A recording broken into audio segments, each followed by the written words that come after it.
Vale, pues vamos a ver cómo se resolvería el problema. En el apartado A nos piden obtener las coordenadas cartesianas de esas cuatro fuerzas y en el apartado B sumarlas. Una vez conseguimos calcular las coordenadas cartesianas, sumarlas pues es muy fácil, ¿no? Vamos a ir fuerza por fuerza. La fuerza 1 era así, ¿verdad? Tenía un valor de 30 newtons y iba dirigida pues como en el dibujo, ¿no? Sacarle las coordenadas a esta es muy fácil porque como la fuerza está sobre el eje X, pues no tiene coordenadas Y. Entonces las coordenadas directamente sin tener que hacer ningún cálculo, pues 30, 0. Coordenada X 30 y coordenada Y 0, ¿no? Una fuerza horizontal no tiene coordenada X, perdón, no tiene coordenada Y, la coordenada Y es 0, ¿no?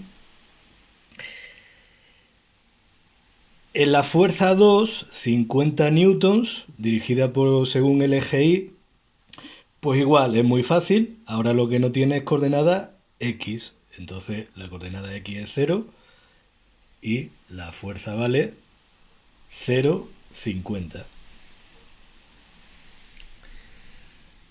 Vamos con la fuerza 3. La fuerza 3 ya sí que hay que hacer pues lo que decían los apuntes. La fuerza 3 va así como en el dibujo.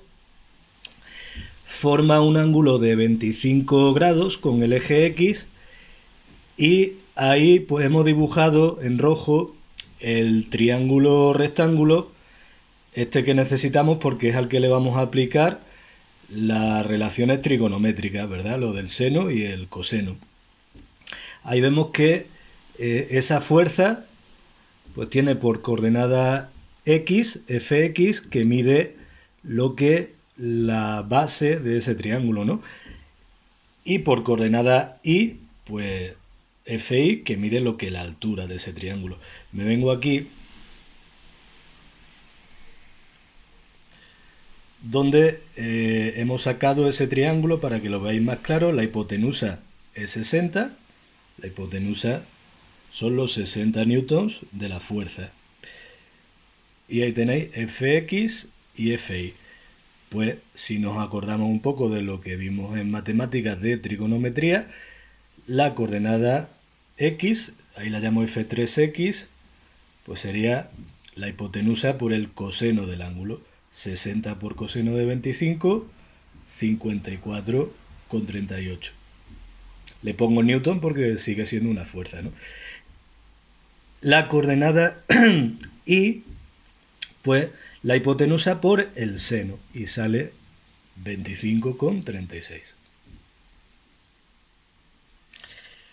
Una vez tengo las dos coordenadas, el vector lo expreso poniendo primero la coordenada X y luego la coordenada Y. Aquí sí tengo que hacer otro comentario, y es que estas coordenadas las he sacado en valor absoluto, pero si yo me vengo aquí, me tengo que dar cuenta de que la coordenada X, como va hacia la izquierda, es negativa. La coordenada Y no, la coordenada Y es positiva porque va hacia arriba, ¿no? Pero la coordenada X pues es negativa, entonces yo aquí no hace falta, aquí lo puedo poner en valor absoluto, pero a la hora de poner las coordenadas del vector, pues sí que la coordenada X la tengo que poner negativa.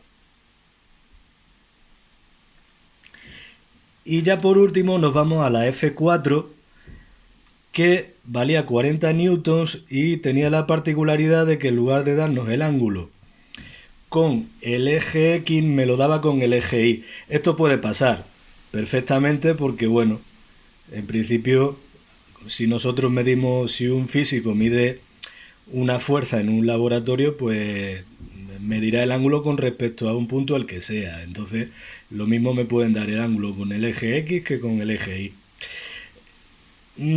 ¿Qué va a cambiar? Bueno, me tengo que fijar en lo de siempre. Tengo que buscar cuál es el triángulo rectángulo, que lo hemos dibujado ahí en rojo, y darme cuenta de que si yo me lo traigo aquí, tal y como lo hemos dibujado ahí con la misma orientación, la diferencia que es que ahora el ángulo está arriba. el ángulo está arriba. Fx va a seguir siendo el lado que dibujamos horizontal y Fi el lado que dibujamos vertical, ¿no? ¿Qué diferencia va a haber ahora? Pues que ahora Fi, aquí Fi era el cateto opuesto y Fx el cateto contiguo. Cateto contiguo quiere decir el adyacente al ángulo. Y si os dais cuenta, en el de abajo es al contrario. En el de abajo el cateto contiguo es Fi, el cateto que está junto al ángulo, el adyacente al ángulo es Fi y el cateto opuesto es Fx. ¿Qué va a cambiar? Pues que entonces ahora Fx se calcula como la hipotenusa por el seno y Fi como la hipotenusa por el coseno. Me sale 20 y 34,64. Y ahora los dos son negativos. Los dos son negativos. Fx es negativo porque va hacia la izquierda y Fi es negativo porque va hacia abajo. Entonces tengo que poner menos 20 menos 34,64.